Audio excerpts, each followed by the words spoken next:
disciplined tonight for using the techniques that the department says were not approved of following the takedown of a suspected shoplifter. Fox 4 problem solver Linda Wager has been following this today. She's here now with details and video of the incident that started with the purchase, Linda, of a $5 pizza. That's right. Police thought they had nabbed a shoplifter, but police were wrong. Can you have him read the receipt? This was the scene at Walmart when Kansas City, Kansas police officers tried to arrest a man they erroneously believed had stolen a $5 pizza. Get over here, read my receipt. Read it. You can see the man throw the receipt on the ground as the first officer, who was off duty and had been working security at the store, pins him to the ground. Two other officers arrive. One puts his knee on the suspect's neck, a police move banned in most departments after the death of George Floyd. Wow! He keeps it there for 7 seconds as a gathering crowd of shoppers starts to yell and scream.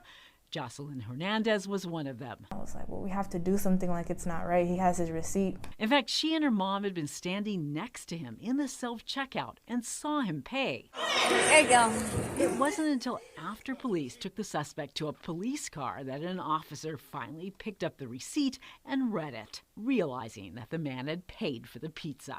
Dayton Borisouth is that man. He'd driven to Walmart to help his uncle jumpstart his car and had dashed inside to buy something for dinner. As I'm walking out of self-checkout, I seen an officer, and he's looking at me with like an angry look, and I was just like confused. As he reaches the door to leave, the officer accused him of not paying for the pizza. I said, yeah, I did. The receipt's in my pocket. I was like, but you don't have the right to detain me. That's when it got ugly. The officer called for backup. And this cop arrives, far more aggressive than the other two, threatening to break Borisouth's nose.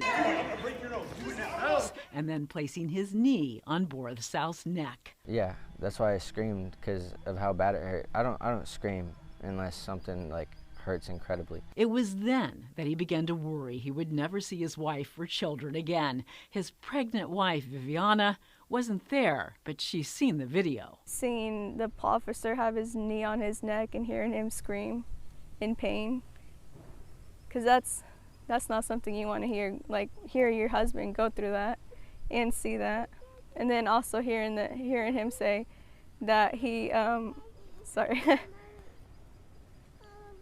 that he just wanted to get home to his wife and kid, because you see all these kinds of stuff on the internet, kind of like what happened to George Floyd. Fox 4 problem solvers also showed the video to Ed Obayashi, a 20-year law enforcement officer in California and a national expert on police use of force. That particular force option, has been held or deemed illegal in many states. Obayashi, who watched 3 videos of the incident, said none showed any reason to justify that level of force. I don't see a legal reason, or even a policy reason why an officer would apply a knee to an individual's neck. KCK's own use of force policies on its website mentions that its policies were updated after George Floyd's death.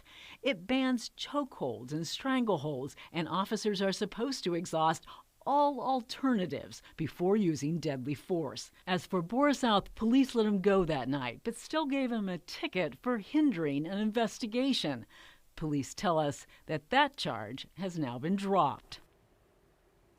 KCK police said after an investigation, it is disciplining 2 of the officers involved and released this statement. The investigation revealed a chain of events and responses that culminated in the altercation viewed by many.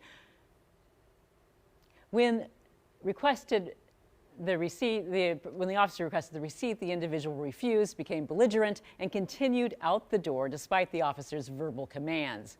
It is our determination that the officer should have disengaged at that time. The investigation also concluded that one of the responding officers employed techniques that are not approved nor trained by the department. Now, I also contacted Walmart twice for comment on this story. I have yet to hear back. Linda Wager. Linda, thanks.